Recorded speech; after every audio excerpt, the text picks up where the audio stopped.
This is the sentencing of Wade Stephen Wilson, a man convicted of not one but two brutal murders, in Florida. What you're about to hear is the judge's final decision, a ruling that will determine whether he lives or dies. Let's dive in as the courtroom holds its breath.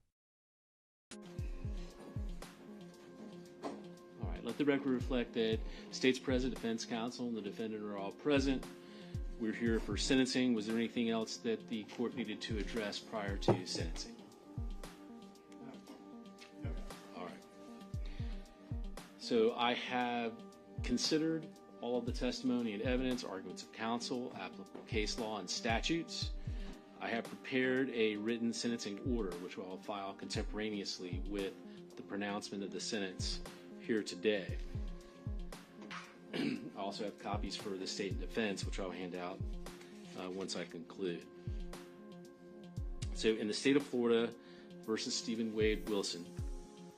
Wade Stephen Wilson, case number 19 CF 568,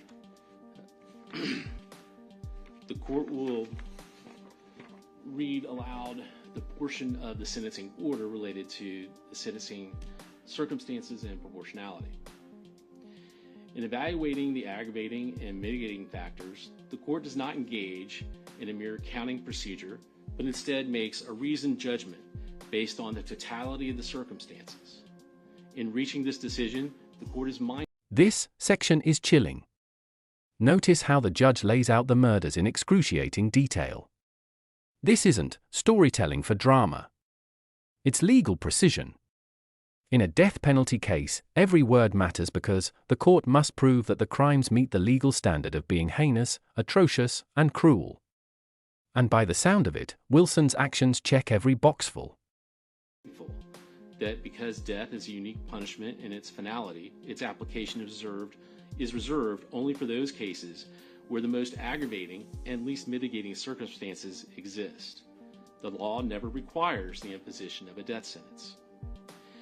In this case, the totality of the circumstances indicates the defendant, with premeditation, beat and strangled Christine Melton in her home before stealing her vehicle and driving to meet his girlfriend, Melissa Montanez.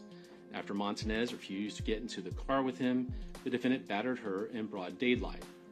The defendant told law enforcement, when Ms. Montanez managed to flee from the defendant, he fled the scene and drove back to Cape Coral, where he decided that he would murder another person.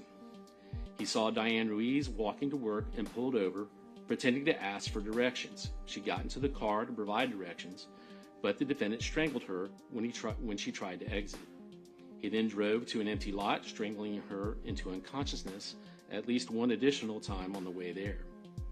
When she tried to flee from the car, he drove over her at least one time, inflicting mortal injuries to her spine, ribs, and neck. The evidence showed that both murders were heinous, atrocious, and cruel. Think about that for a second. Two separate murders committed while already on probation. If this sounds like a pattern of cold calculation, that's exactly what the prosecution argued. But here's the real question for you. Should mental health and addiction ever outweigh crimes? Is this violent? What would you decide if you were on that jury? And that the second murder was cold, calculated, and premeditated. The defendant inflicted serious physical and emotional pain to the victims. Moreover, the defendant committed the murders while on probation for prior felony convictions, and he committed two first-degree murders contemporaneously with each other and with grand theft of motor vehicle, battery, and burglary of a dwelling. There were no statutory mitigating circumstances that were established, but the court considered the non-statutory mitigating circumstances presented by the defendant. Out of 13 enumerated non-statutory mitigating factors, the court found that 10 had been established. Out of those established, 6 were given little weight. The totality of the mitigating circumstances indicates that the defendant suffers from drug use from a young age, along with undiagnosed and untreated mental health issues of some kind.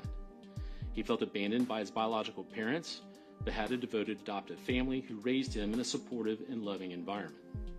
Defendant did not resist law enforcement when arrested and confessed fully to both murders. The court has further considered giving great weight to the advisory verdict of the jury, who recommended that the death penalty be imposed by a vote of 9-3 on count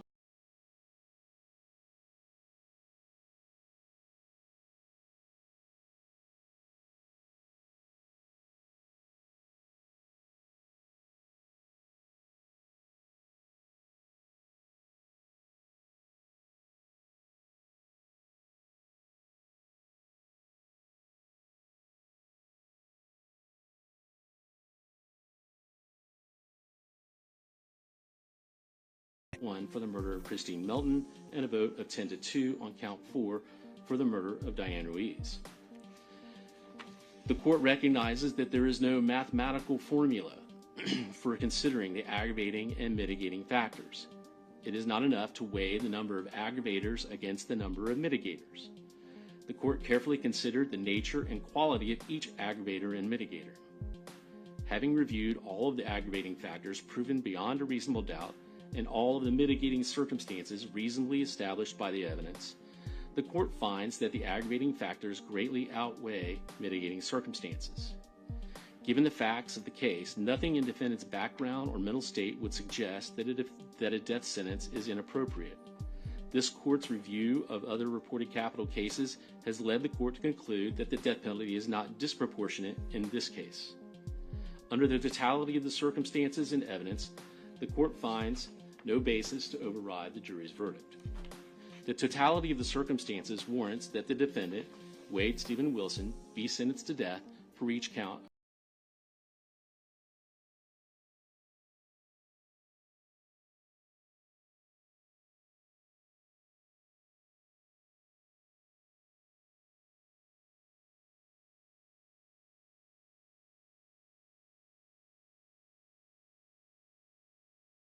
first-degree murder.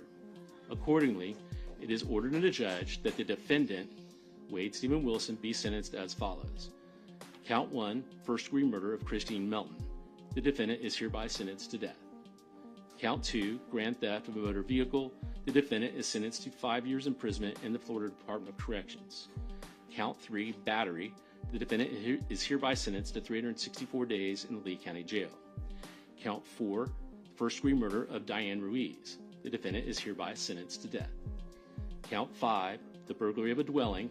The defendant is hereby sentenced to 15 years imprisonment in the Florida Department of Corrections. Count 6, petty theft. The defendant is hereby sentenced to 364 days in the Lee County Jail. The defendant is given credit for all time served on this case on all counts. All counts are to run concurrent with each other, meaning at the same time. All statutorily mandated fines, fees, and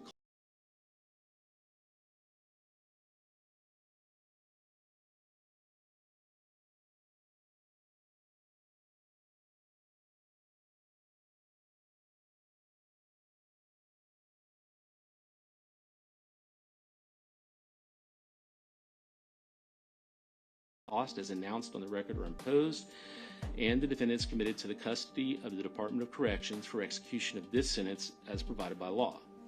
The defendant is hereby notified that these convictions and sentences are subject to automatic review by the Florida Supreme Court. If he cannot afford an attorney to represent him in any appeal, the court will appoint one for him. Are there any other matters to present to the court? Briefly, Judge, you say it would be seeking $17,500 cost of prosecution. I'm sorry, how much? $17,500. All right. Any objection? No, sir. All right. That will be imposed then. Any other terms or conditions? Absolutely, Judge. We just want to make sure that Mr. Wilson has absolutely no contact with the victim's family. There'll be no contact ordered with any of the victim's family members and anything else. Thank you. All right. Judge, I understand the other cases pending here elsewhere. Mr. Wilson has the court bid with whatever authority you have to get him to get trial as soon as possible. Okay. Well, in relation to those other cases, I know we have cases pending here in the circuit. Today is not the day to handle those. I would maybe put those, I could do it as early as September 16th. I believe that's Monday morning. That's Melton's case, Judge. Yes, Your Honor. Melton down from Mr. Wilson. September 16th will be fine. Okay. Well, I think it'd be more appropriate to handle that at a different time. So let's do that September 16th then at 9 a.m. for the other cases, which are case numbers 20 CF 16591 and 23 CF 15499. Okay. And we have court on the 16th, right? Yes, Your Honor. Okay. Judge, if I may, he also has a VOP warrant out of Broward County, Palm Beach County. I'm going to get in touch with the authorities over there, but if need be, we'll ask the court to ROR him on that VOP warrant so he can be taken up to. Well, it's not a motion in front of me today, but if you certainly be able to file whatever you want to file, and Yes, I'll consider it. Thank you. All right.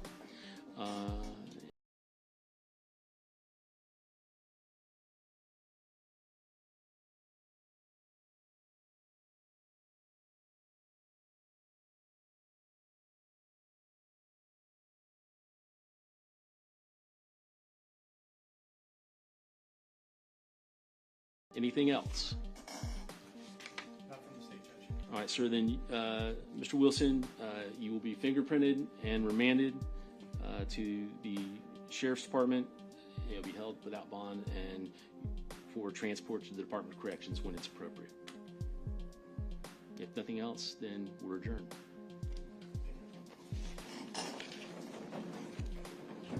And I'll give you your copies. Original. Mr. Shirley or Mr. Hollander? Well, one for the state, one for the defense. Thank you.